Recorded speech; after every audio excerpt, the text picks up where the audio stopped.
Five Nights at Freddy's. This is currently in theaters.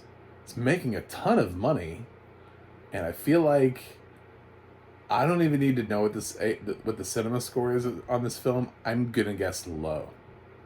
I don't know that that's entirely fair, so let's talk about it. This film does have audio description. It was done by Adrienne Barbeau, who is I've listened to a lot of her narration before, and I think she's a solid narrator. Media Access Group did this. Again, they've done a lot of great narration. I do have some problems with the audio description, though. We'll get to that. I have no idea if any of this is going to be any spoilers because I'm just going to talk about the film. I don't really know because I didn't play the games, so I don't know what's considered a spoiler and what's not considered a spoiler at this point.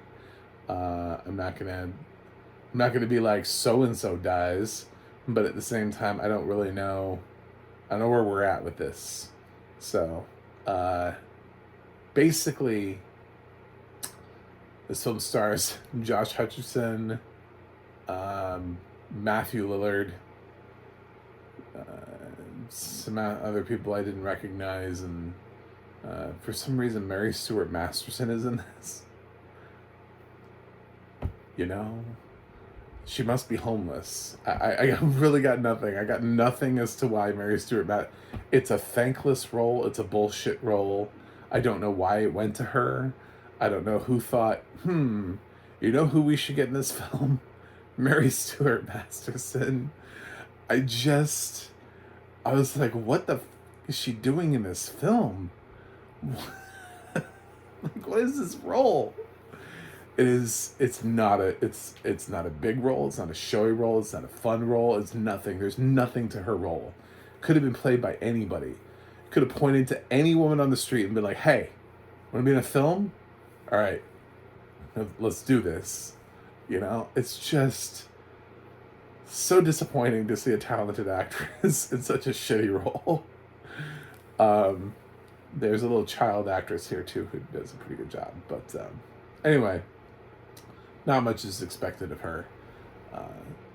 This is a film for sure.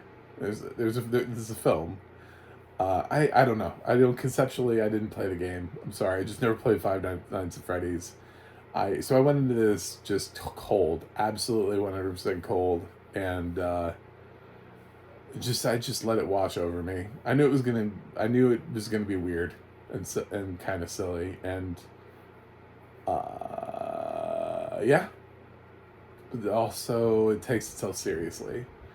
You know what I'm saying? Like, Winnie the Pooh, Blood and Honey was really bizarre. It was really bizarre to watch what was happening, and it was really over the top gory. This is very much not that.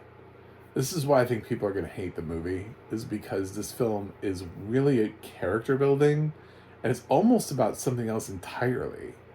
I have no idea if that's what the game is about, but I feel like the game was just made to give people jump scares, not to give people this really deeply contrived, thought out plot. There's a lot of plot here and a lot of I cannot stress that enough. There's almost no jump scares. There's very little violence. It's actually a really strong character development movie, but it's also really awful at the same time. Like there are things that are wrong with they're doing a really.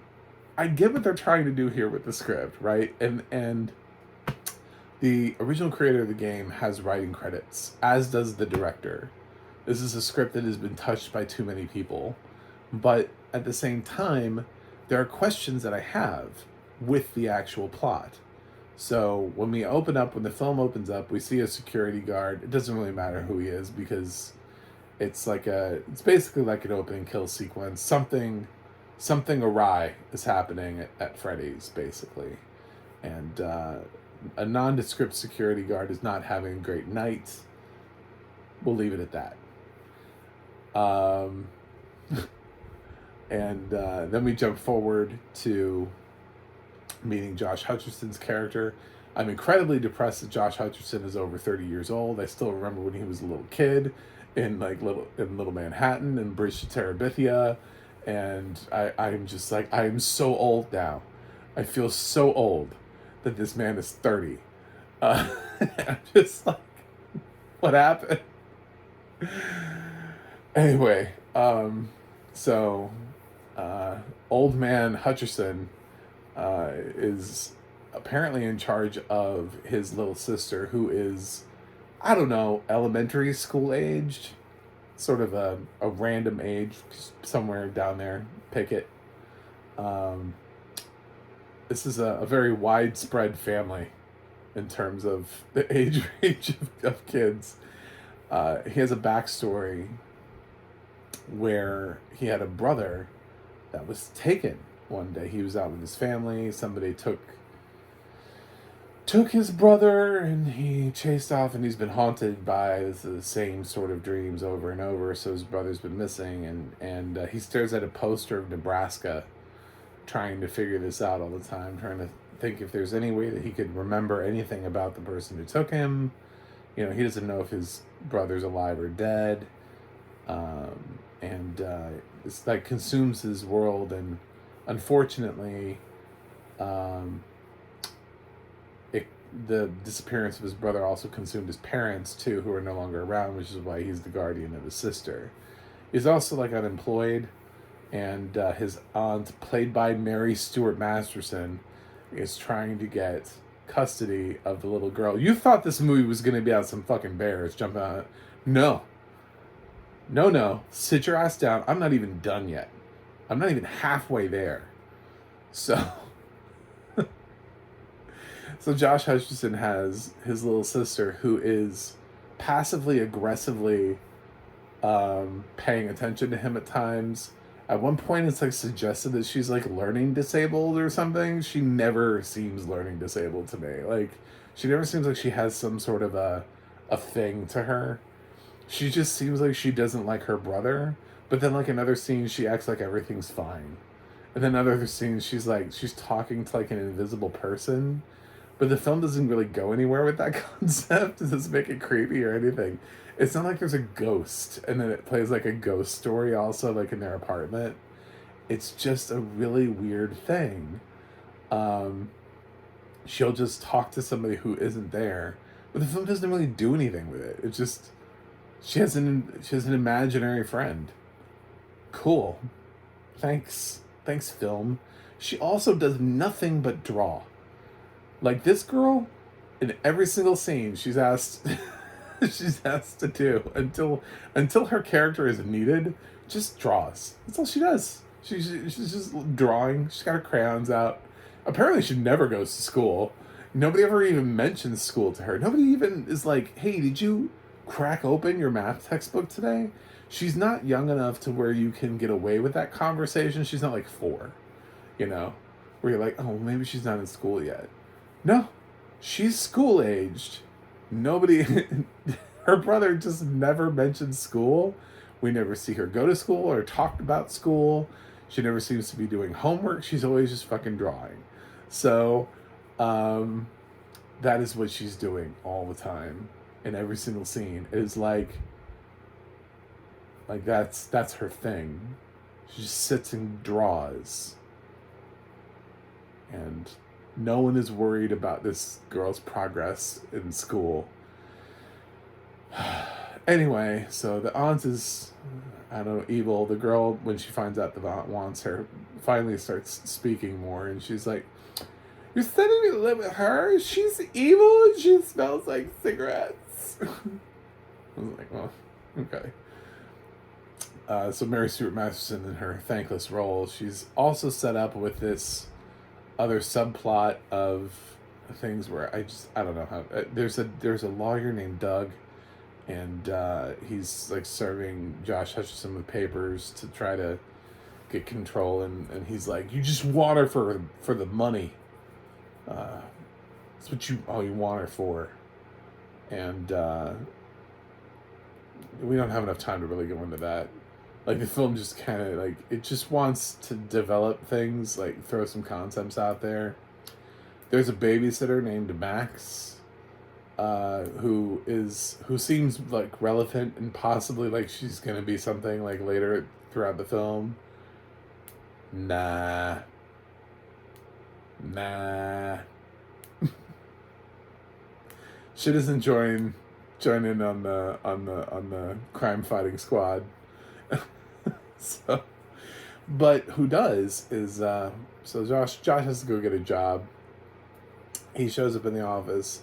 And Matthew Lillard is there to give him a job, and I think that's the problem with the film is that Matthew Lillard appeared in a role that really should have only been in one scene.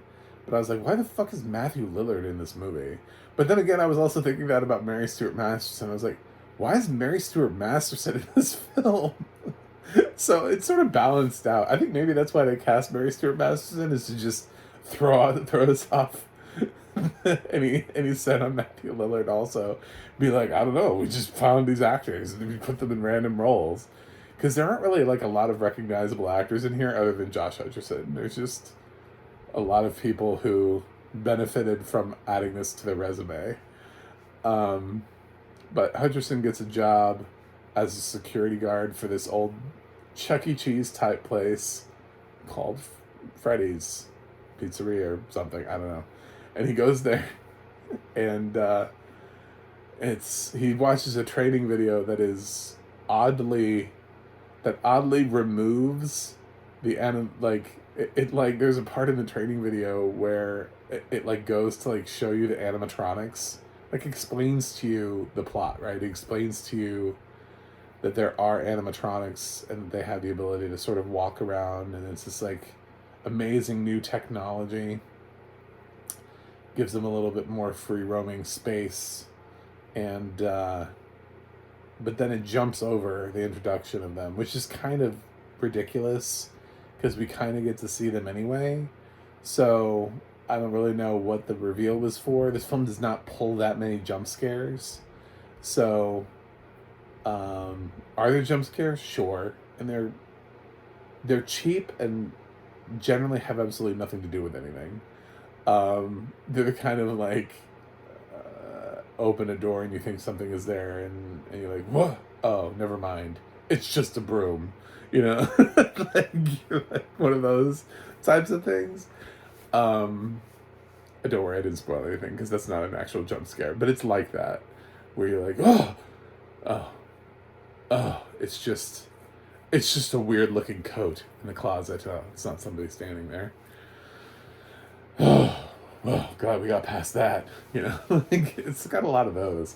Pretty much when the animatronics are out, they're out. And you could just kind of see them. They're walking around, doing their things. And then Josh Hutcherson's story starts merging with that of Freddy's. He starts being able to have more vivid dreams. And there are these other little kids that show up in his dreams that are trying to maybe tell him something, and he's trying to uncover what happened to his brother. And I'm telling you, this movie there's no way possible this is anything like the video game. Nobody would play this as a video game. This is not. If you thought this film was just going to be like people slipping into this place and like being killed off like one by one by one, like for an hour and a half, or just like non-stop jump scares, I thought this was going to be more like Smile, because everything I'd ever heard about Five Nights at Freddy's is that it was known for jump scares. There's maybe like 3, and I don't even think any of them are good.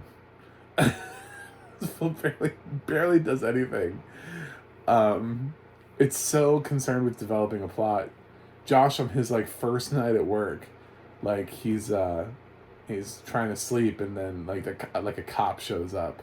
It's like knocking on the door, and she's like, well, Freddy's is on the beat, so I like to swing by and make sure everything's okay.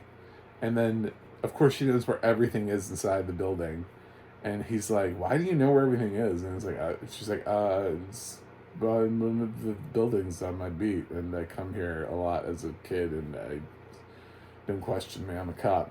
It's just, There's so few characters in this film that every time somebody's introduced, you're just like, yeah, um, okay, sure, this isn't weird at all.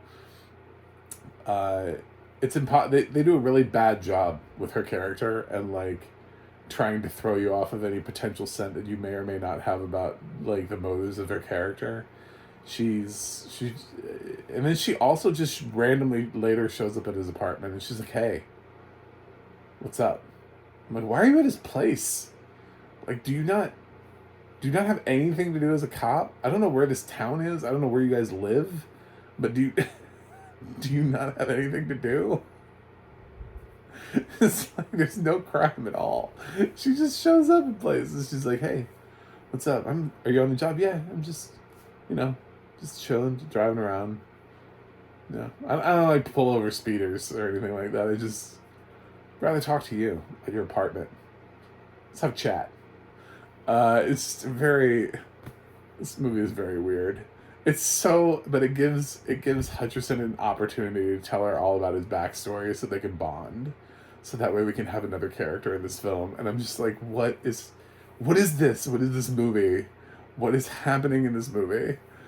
Um, and the mystery continues. Uh, and eventually one night he does have to bring his little sister there because he has no babysitter. And his little sister wanders around and meets the animatronics, and they actually really like her. And the animatronics, by the way, don't immediately, I guess, it is called Five Nights at Freddy's. So, I don't know if this is a spoiler or not, but this all does not happen on one night. So Josh actually does make it through the first night without, them trying to kill him because he has to want to go back other nights. So to get to 5, I shouldn't have to explain that. But yeah, he does have like some normal interactions in the place where things are like kind of weird, but not like he's not like running for his life and he's like, well, I guess I gotta go back to work and get that paycheck, you know. I don't know, those things tried to kill me, but I guess I'll go clock in, get more money so that my weird aunt Mary Stuart Masterson doesn't take away my little dog and my little sister from me. Anyway, there's a lot happening here. This film really tried to develop a massive like side story. It's almost like Freddy's is like an inconvenient thing that they had to put in the film. Be like if you're trying to figure out how do I make a film about Tetris, so you write this really elaborate script, and then somewhere in there's a thing where they have to put blocks on top of blocks, you know. You're like, I guess we have to do this. It is a Tetris movie, you know. It just doesn't. It gets there eventually. Is there violence? Sure. Yeah, there's some violence. Do people die? Yes. Yeah, they throw that in there. But for a film of this runtime, I'm gonna tell you, you're gonna be seeing a lot of time in that theater, just sitting there and staring and being like, "What is this?" I just imagine this. It's smashing Halloween records, and I imagine it's full of audiences of people going, "What am I watching? What is this?" Because I think they came for the animatronics. I think they came for the creatures from the video game, and I don't know that this is sufficing, that this is giving people what they want. Yes, the animatronics are around, but for a good chunk of the movie, they're not killing anything. For a good chunk of the movie, they're friendly with Josh Hutcherson. They're just walking around, and they're playing games with his little sister. It's a very different movie than I think anybody's expecting. The trailers for this movie try to make it look like it's really intense. It's not. It is not intense. Does it have fleeting moments of intensity? Absolutely. But fleeting moments did not make us scary. I was never remotely scared in this film. There wasn't a single jump scare that worked on me. I like the heart never got racing or anything. So I don't really know what else to say about this movie and its sort of ineffective existence, except for the fact it made a ton of money, and this film absolutely does end in a way where they absolutely almost openly say, "Can we go back? You know, like can we do a sequel?" And they're like, "I don't know. We'll see." And I'm like, "Oh God." The balls of these guys to like, they know they're like, it's like they made this film and nobody sat and watched it and was like, is this good? Nah. We should definitely still be really hopeful for a sequel. It's a Blumhouse film. I'm sure this film has like a really low budget. These actors, Josh is he's a decent sized actor. He's got Hunger Games behind him, but he's not a $20 million talent anchoring this movie. So I don't think they spend a lot of money on the cast. Um, so it's probably a really cheap movie. And yeah, so they're like sequel. And it does also have a mid-credit sequence, by the way. So in case you were wondering, you can stay a little bit through the credits and then see a mid-credit sequence. Um, so yeah, so they openly address the fact that they plan on absolutely making a sequel to this film. So as soon as it gets greenlit after this massive opening weekend, there will be a sequel that I'm sure nobody wants, because I'm sure everybody's gonna watch this film and be like, I don't know what this is, and I have no idea what to tell you because I didn't play your game. But I don't need to play the game to tell you that I have a feeling this is not the game. It's a bit like Mortal Kombat, but it just people walked around and never fought, and then like occasionally maybe there were like 3 fights during the film, and the rest of the time was just like character building, and you'd be like, what is this? Why are they just sitting around talking? Why does Liu Kang have an elaborate backstory? You'd be very confused. So audio description wise, I did mention, if you've stayed this long, that I wasn't a huge fan. It's mainly because one of the things I talk a lot about is size relativity, and having not played the video games, not being able to see what these... Actually, I do know what these characters look like because I've seen them on merchandise and I've seen the logos and stuff, but that doesn't mean that I don't know how big they are in the film. The thing is, I'm thinking about like the Chuck E. Cheese animatronics. I'm thinking about like animatronics I've seen at Disney World, and those are usually good size. I always kind of thought they were small in the video game when I saw them, but I don't know. And there's never given any sort of size relativity here, in terms of how big or how small they are. So, which is really weird, because when we get to a cupcake, I would really love to know how big that cupcake actually is.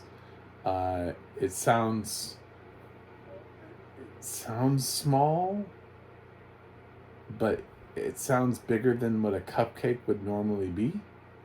So, I don't know. Sounds like it would be a really large ass cupcake if it was a real one and we were supposed to eat it. So,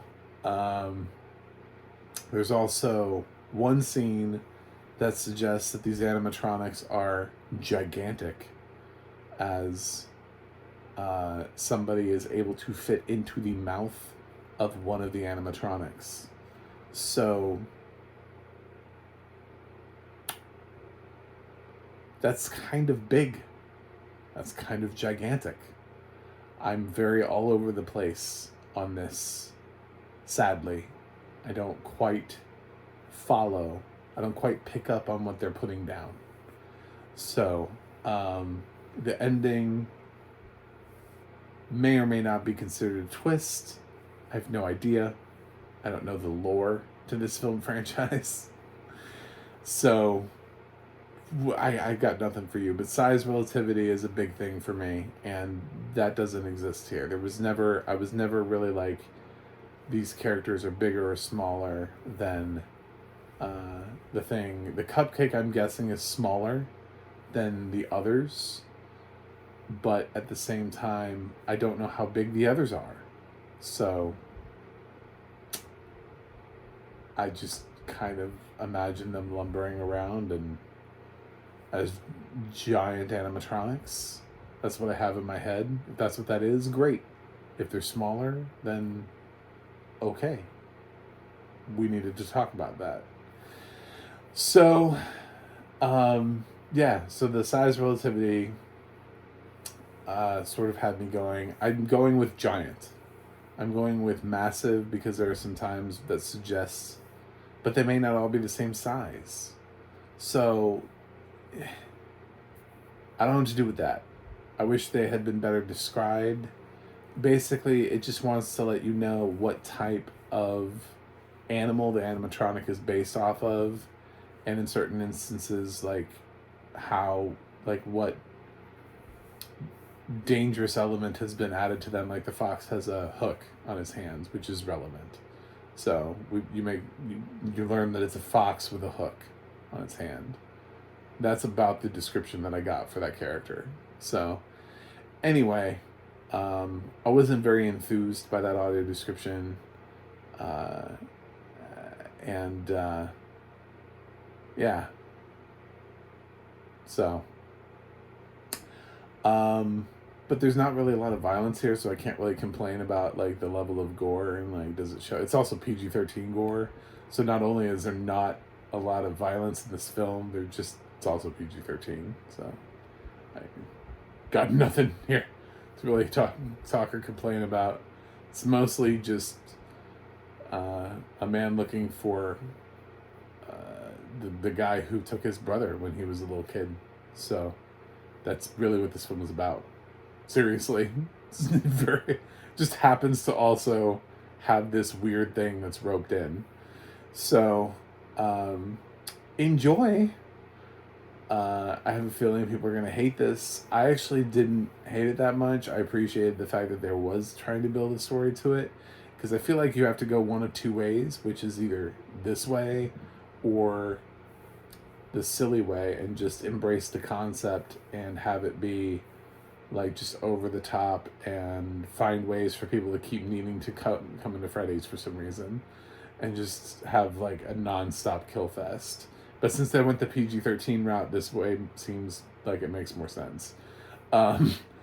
So is to just bore your audience to tears.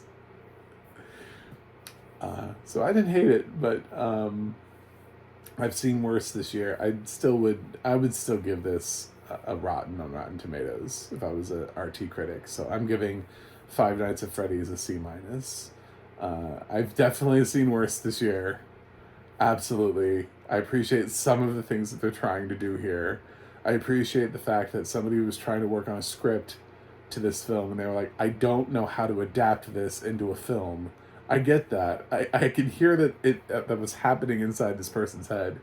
But at the same time, damn, dude, you just got to try better. I don't know what to tell you. Tie up loose ends. Even in your own script, there are problems. And I got into as much of it as I could without outright spoiling things. But you may have thought I spoiled things, but no. I left a lot out. I left a lot out. I just wanted to be honest with you because the trailers are not honest. The trailers really make it feel like that this is something else. So, that's it. You can see it in theaters, see it on Peacock, whatever. Happy Halloween. Please click that subscribe button. I'm trying to break 200 this year. You can also go to my website, macmovieguyy.com. You can follow me on Instagram, Threads, or X at MacTheMovieGuy. You can go to the Audio Description Project, adp.acb.org. It'll let you know what is audio description, where you can watch it. And you can go to the ADNA.org. That's the ADNA.org. It'll let you know more about Adrienne Barbeau and everything else she has narrated. That's it. I will see you guys on the other side.